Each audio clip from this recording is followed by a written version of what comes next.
Guys दिन की शुरुआत होती है सुबह 7 बजे, जब मैं अपने पतिदेव को सुबह नींद से उठाने जाती हूँ। मैं उनको जैसे ही उठाती हूँ, वो मेरे को वैसे ही एक ज़ोरदार लात मारते हैं, जिससे मैं पलंग के नीचे जाके गिर जाती हूँ।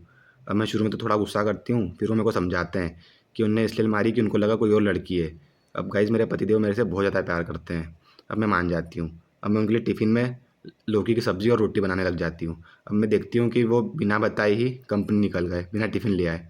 अब गाइस वो इतना काम कर रहे हैं मेरे लिए कि मैं एकदम खुश रह पाऊँ। तो टिफ़िन भी लेना भूल गए। अब उनका थोड़ी देर बाद फ़ोन आता है कि देखो मेरे को एकदम तुम्हारे कारण एकदम बाहरी मन से बोलते हैं कि मेरे को पिज़्ज़ा और बर्गर खाना पड़ रहा है, एकदम घर की लौकी की सब्ज़ी छोड़ के। अब गाइस मेरे को ये बात बहुत बुरी लगती है। तो मैं सोचती हूँ कि उनको कंपनी में एकदम टिफ़िन देने चले जाती हूँ, सरप्राइज़ दे दूँगी एकदम से।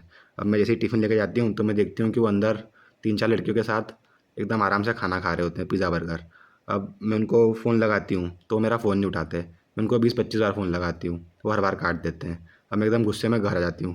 फिर थोड़ी देर बाद उनका ही फ़ोन आता है कि मैं कितनी ज़रूरी मीटिंग में था, तुमको पता है? जिससे तुम एकदम आराम से खर्चा कर पाओगी, इतना कमा लोगी वहाँ में। अब गाइज़ मैं पहले तो गलत सोची, पर वो मेरे से बहुत ज़्यादा प्यार करते हैं। अब वैसे ही शाम में घर आते हैं तो मैं उनके हाथ में 3-4 बेल्ट देखती हूँ। गाइज़ वो आते से ही मेरे को बेल्ट से मारने लग जाते हैं और बोलते हैं कि आवाज़ मत निकालना। अब बहुत देर मारते हैं, उसके बाद वो मेरे को समझाते हैं कि उन्होंने क्यों मारा। वो एकदम बोलते हैं कि कोई चोर तुमको मारेगा, तुमको कैसे मतलब एकदम शांति से मार खाना है, आवाज़ नहीं निकालना है। गाइज़ बहुत कुछ सोचते हैं, मतलब मेरे पति तो एकदम भविष्य का भी सोचते हैं। अब मैं उनको बताती हूँ कि मेरी मम्मी आने वाली है, तो मेरे को बोलते हैं कि उनको आने की क्या ज़रूरत है, वो बेचारे बुजुर्ग हैं, तो एक काम कर तू ही 3-4 दिन के लिए वहाँ चली जा। गाइज़ मेरे पतिदेव मतलब मेरे बारे में नहीं, मेरे घरवालों के बारे में भी बहुत कुछ सोचते हैं। अब हम शाम में खाना वाना खाते हैं, उसके बाद मेरे पतिदेव मेरे को बोलते हैं कि अब 3-4 घंटे तक बाहर घूमना, जिससे मेरी सेहत अच्छी रहेगी। मतलब इतना भी कौन सोचता है। और बोल देते हैं कि मैं जब तक फ़ोन नहीं लगाऊँ तब तक वापस मत आना। अब मैं चली जाती हूँ घूमने। गाइस 5-6 घंटे तक मैं घुमा करती हूँ, पर उनका फ़ोन नहीं आता। लगता है वो किसी काम में भूल गए होंगे।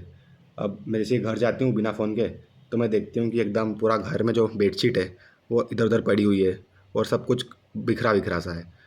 और एक मेरे को वहाँ पे एक लड़की की चड्डी दिखती है, तो मैं पूछती हूँ कि ये किसकी है? एकदम गुस्सा करती हूँ। तब मेरे को मेरे पतिदेव समझाते हैं कि ये चड्डी उनने खुद उनके लिए ली है, क्योंकि वो जो आदमी की चड्डी होती है वो बड़ी होती है, तो वो धोने में दिक्कत आती है।